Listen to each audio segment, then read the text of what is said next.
বন্ধুরা, আজকে আবার চিকেন নিয়ে এসেছি, তাই তোমাদের চিকেন রান্নাটা দেখাবো আজকে।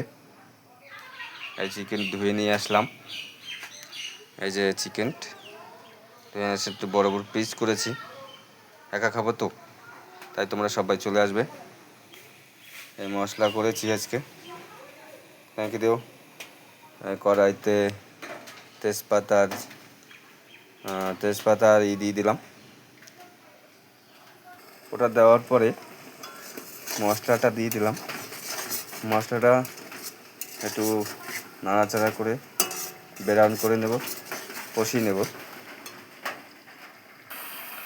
একটু কষিয়ে নিচ্ছি রান্নাটা।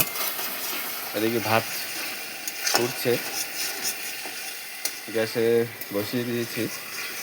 এদিকে মশলাটা দেখতে থাকো, মশলাটা কষিয়ে দিচ্ছি যাতে একটু ব্রাউন হবে মশলাটা হলে। দেখতে থাকো।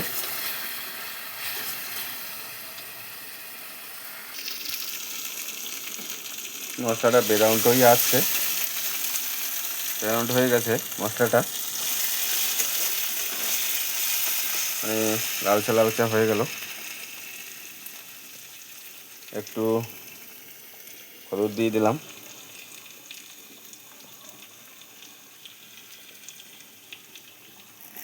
তারপরে একটু তোমার শুকনো লঙ্কার গুঁড়ি দিয়ে দিলাম, পাউডার, যাতে একটু ঝাল ঝাল হয়। ঝাল ঝাল হলে মাংসটা একটু ভালো লাগে, টেস্ট হয়। তারপর একটু জিরে পাউডার। তারপর এটাকে নাড়িয়ে চাড়িয়ে নিচ্ছি। একটু হালকা জল দিয়ে দেবো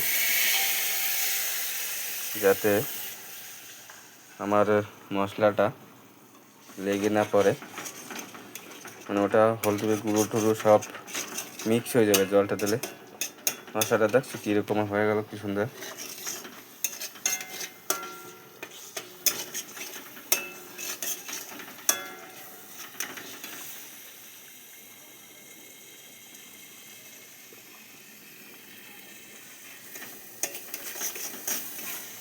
রাউন্ড হচ্ছে, একটু কষিয়ে নেব।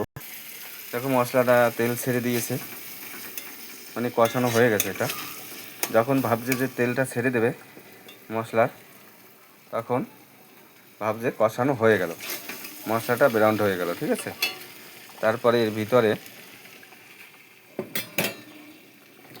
আমি একটা আলু ভাজবো না, আমি এর ভিতরে আলুটা ছেড়ে দেবো। মানে ছোলা ছাড়িয়ে নিই, ছোলা ছাড়িয়ে দিলে টেস্ট লাগে না। এর ভিতরে আলুটা দিয়ে দিলাম।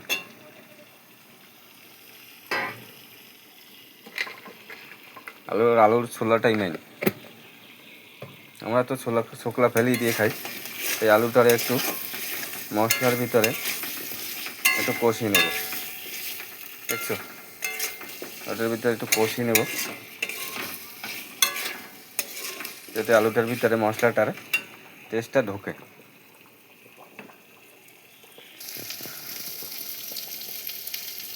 আলুটা কষিয়ে নিলাম, মানে আলুটা ব্রাউন হয়ে গেল একটু হালকা। তাই এর ভিতরে আমি মাংসটা জলটা ঝরিয়ে নিয়েছি, তাই ছেড়ে দেবো।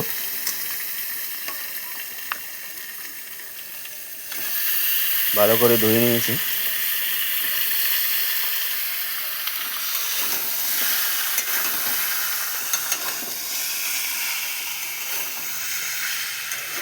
মাংসটা জলটা একটু ভালো করে ঝারিয়ে নেবে, তাহলে কষানোটা ভালো হবে, তাহলে একটু ভালো হবে।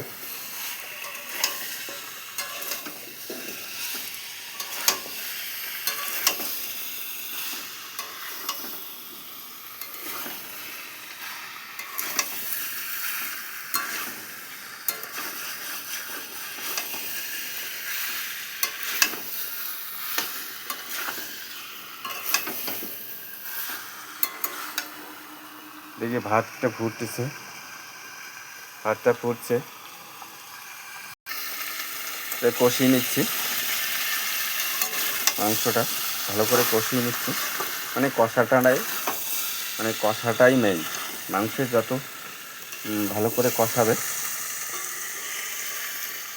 মাংসটা যত কষাবে ততটাই ভালো লাগবে, টেস্ট লাগবে। মানে কষানোটাই মাংসটা হলো মেইন। একটু সাইজটা আমার বড় হয়ে গেল, যদিও একা মানুষ তো কোনো ব্যাপার না, সবাই চলে আসবে তোমরা। আর কেরম লাগলো দিদি ভাইরা, দাদা ভাইরা একটু কমেন্টের মধ্যে জানাবে।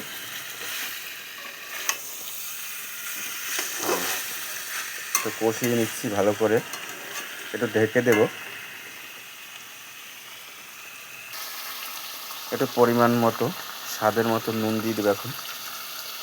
এখন নুনটা দিলে ভালো হবে। যে যেরকম নুনটা হলো স্বাদের জিনিস, তো নুনটা দিয়ে দিলাম। Thank you. নুনটা দিয়ে নাড়াচাড়া করে দিও। এতক্ষণ একটু কষিয়ে নিলাম, এখন আবার জল, নালে নুন তখন তেলের উপরে একটু কষিয়ে নিলাম, মশলাটার উপরে নুনটা দিই নাই কেন, জল হয়ে যেত, ঠিক আছে, জল বেরোতো, তাহলে কষানোটা ভালো হতো না। তাই এখন নুনটা দিয়ে দিলাম। এবার একটু কষুক, একটু ঢাইকে রাখছিলাম। Thank you. এদিকে ভাত ভুট করবো, একটু কম জালে দিয়েছি যাতে তাড়াতাড়ি হয় না। কষানো তো আমার প্রায় হয়ে গেছে, ব্রাউন হয়ে গেল, মানে তেল ছেড়ে দিয়েছে পুরো, দেখেছো, পুরো তেল ছেড়ে দিয়েছে। আমি এখন একটু জল দিয়ে দেবো। আলুটাও প্রায় সেদ্ধ হয়ে গেছে, দেখো। মাংসটাও পুরো কষানো হয়ে গেল। এর ভিতরে আমি একটু জল দিয়ে দেবো। পরিমাণ করে যে যেরকমের ঝোল খায়, মানে যার যেরকমের দরকার সেই পরিমাণে সবাই একটু জল দেবেন। ভাতটা ওদিকে হয়ে গেল, আর একটু জল দেবো আমি। একটু কষানোর পরে একটু জলটা দিলে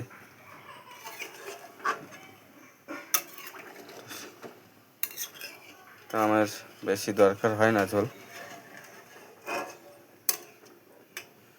এই যে কালারটা কীরকম হয়েছে বলবে সবাই, দেখতে থাকো। আমার ভাতটা হয়ে গেল, এখন ভুট করব।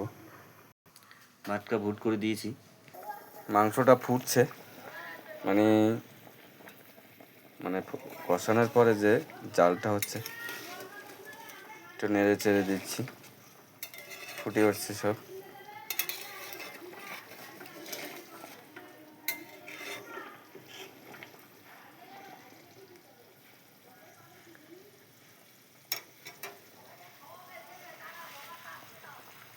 ফুটছে ফুটছে মাংসটা, জলটা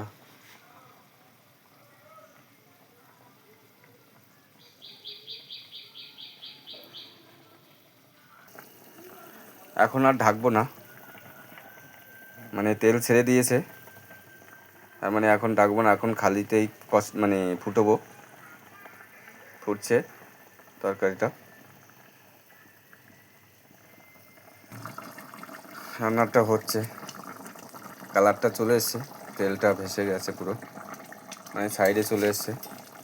তাই একটু তেলটাকে নাড়িয়ে চাড়িয়ে দিই, চিকেনটার সঙ্গে একটু মিশে যায়।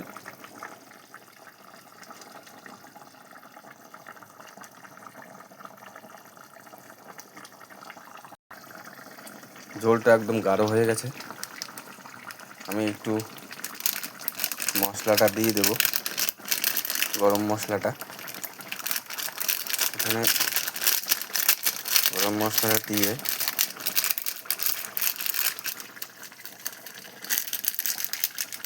গরম মশলাটা পড়ছে না, যাই হোক যা হয়েছে, তো গরম মশলাটা দিয়ে নাড়িয়ে চাড়িয়ে দেবো, মশলাটা এর ভিতরে থাকে। চিকেনটা হয়ে গেল, একটু নামিয়ে দেবো, ঝোল টেনে গেছে পুরো। গ্যাসটা বন্ধ করে দিই। তাই একটা বাটিতে আমি তুলে নিলাম। তাই বলছি বন্ধুরা, কীরকম লাগলো রান্নাটা সবাই একটু দেখবে, সবাই কীরকম লাগছে একটু কমেন্টের মধ্যে জানাবেন। সবাইকে ধন্যবাদ। জয় হিন্দ, বন্দে মাতারাম। ভালো থেকো সবাই।